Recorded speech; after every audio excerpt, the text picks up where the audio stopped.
les États-Unis d'Amérique changent de loi. Désormais, si vous êtes atteint de ces maladies, vous ne partirez pas aux États-Unis d'Amérique. Vous m'entendez? Vous êtes atteint de ces maladies qui vont suivre là, vous ne partirez pas aux États-Unis d'Amérique. C'est fini.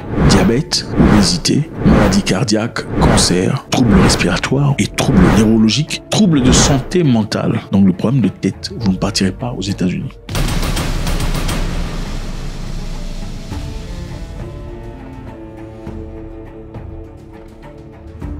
Les choses ont changé, les amis, ça devient bousculant, ça ne rigole plus. Les nouvelles règles de visa américaines pourraient exclure les étrangers atteints de maladies chroniques. Donc, maladies chroniques, vous êtes gros, vous êtes atteint de diabète, de maladies cardiaques, de cancer, troubles respiratoires, troubles de santé mentale. On peut vous refuser un visa sur cette base seulement. Beaucoup de personnes pensent que c'est injuste.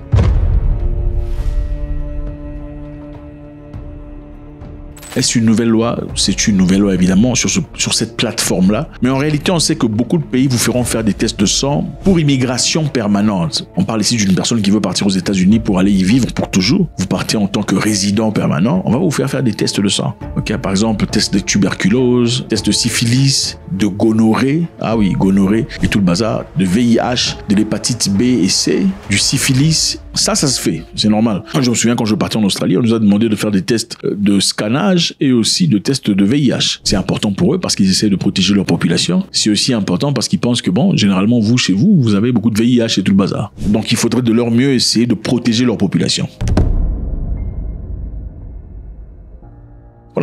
Protégerez-vous votre population d'une population dont la réputation, à tort ou à raison, serait infectée par certaines maladies? Point d'interrogation, c'est à vous de voir. La réalité est que la loi a changé aux États-Unis d'Amérique. Maintenant, c'est quoi la différence entre ce que font les gens généralement? On parle ici de l'Australie, la Nouvelle-Zélande, le Canada et les États-Unis même par rapport à ce qui se passe actuellement. Ce qui est différent, c'est quoi?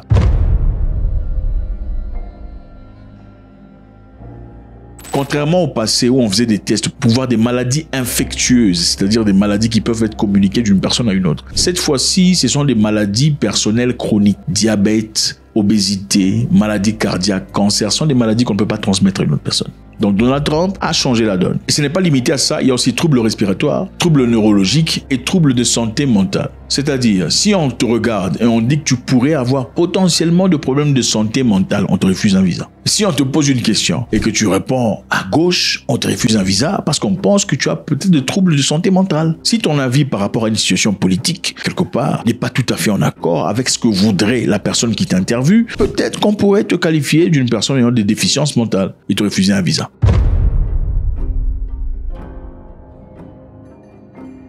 Je vous rappelle que pour avoir un visa américain désormais, il faudrait avoir vos comptes des réseaux sociaux disponibles et ouverts. C'est-à-dire, l'ambassade doit être à mesure de voir ce que vous écrivez, ce que vous commentez dans vos réseaux sociaux. Et toute personne qui dit des choses négatives à l'égard de la politique étrangère américaine peut se voir refuser un visa de manière indéterminée. Donc, si votre avis par rapport à ce qui se passe au Moyen-Orient, par exemple, n'est pas tout à fait ce qui bénéficie aux intérêts américains, on pourrait vous refuser un visa aux États-Unis d'Amérique. Additionné à cela, des tests de sang, de diabète, d'obésité, de maladies cardiaques, de cancer, ce n'est pas facile du tout.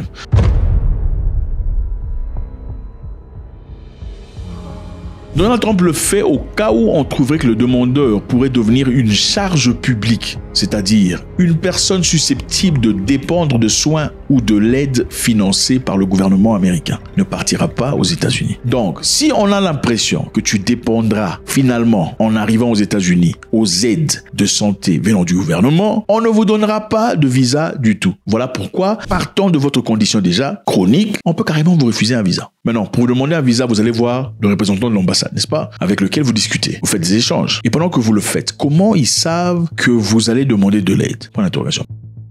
Parce que généralement, quand une personne va faire une demande de visa, les gens s'arrangent de venir correctement. C'est-à-dire, on prépare correctement son dossier.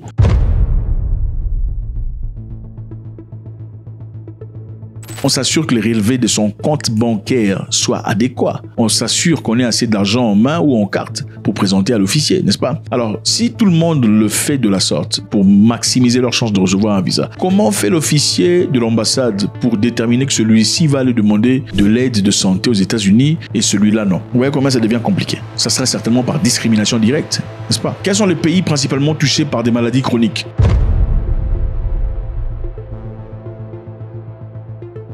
ceux qui sont atteints de diabète. Au numéro 1, on a l'Égypte. En Égypte, par exemple, 17,3% d'humains sont atteints de diabète. 17,3%, c'est beaucoup. Suivi de l'Afrique du Sud, 13%, la Tanzanie, 11%, le Nigeria, 10,4% et l'Algérie, 9,8%. On parle de 25 millions d'Africains vivent avec le diabète actuellement, dont 73% sont non diagnostiqués. Je sais que nombreux pensent que la maladie la plus difficile, c'est le VIH. Détrompez-vous.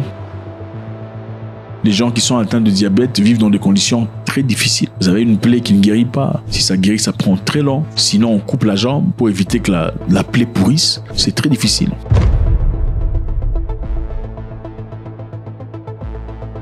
Ensuite, il y a l'obésité. L'Égypte est leader avec 35,8%, suivi de l'Afrique du Sud avec 28,3%. Évidemment, en Afrique du Sud, regardez ces femmes ici. Ça, c'est les femmes de Western Cape. Elles sont très grosses. Elles mangent la pâte de maïs là que vous appelez foufou avec le lait. Ça joue un rôle participatif dans leurs conditions. Enfin bref, en Afrique du Sud, sont-elles grosses parce qu'elles mangent bien ou parce que voilà, c'est génétique. Et le reste de l'Afrique est affamé, peut-être, point d'interrogation. On parle aussi de cancer. L'Afrique du Sud est leader en cancer, suivi du Nigeria et l'Égypte.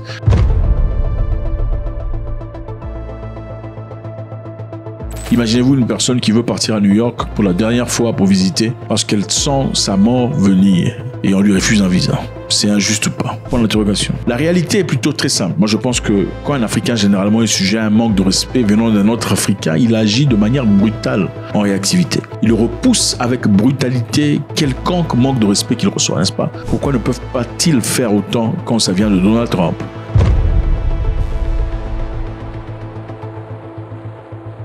Pourquoi ne pas créer une zone de richesse, de bonheur, de grandeur, d'unité en Afrique, afin de pouvoir se respecter et dire, bon écoutez, puisque vous nous donnez telle ou telle condition, dans ce cas, vous aussi, telle ou telle condition. Pourquoi on ne peut pas faire ça? On a vu, par exemple, le Mali récemment, quand Donald Trump a exigé 15 000 $ de dépôt à l'ambassade avant de recevoir un visa. Donc, pour un Africain malien désirant partir aux États-Unis d'Amérique, il lui fallait déposer 15 000 $ en dépôt à l'ambassade. Pourquoi? Parce que d'après eux, nombreux Africains vont aux États-Unis et ne rentrent pas. Les 15 000 $, vous le récupérez comment? Seulement quand vous décidez de rentrer chez vous, vous allez annoncer, on vous le rend et vous rentrez le jour d'après. Le Mali a aussi imposé la même histoire en réciprocité aux États-Unis. Le Mali a imposé 15 000 $ pour un Américain désireux de partir au Mali. Des jours plus tard, les États-Unis ont renversé la vapeur. Ils ont annulé cette histoire. Ils ont effacé le Mali de cette liste, contrairement à la Zambie, le Zimbabwe et autres. Donc, quelquefois dans la vie, il faut savoir s'imposer, se faire respecter. Donc c'est ça les amis, c'est bien triste. Les gens atteints d'hypertension ne peuvent pas partir. Les gens atteints de maladies cardiaques ne peuvent pas partir. Les gens atteints de VIH, syphilis, les gens atteints de gonorrhée, obésité, diabète ne partiront pas aux États-Unis d'Amérique. En tout cas, si on le sait, vous ne partirez pas. God bless.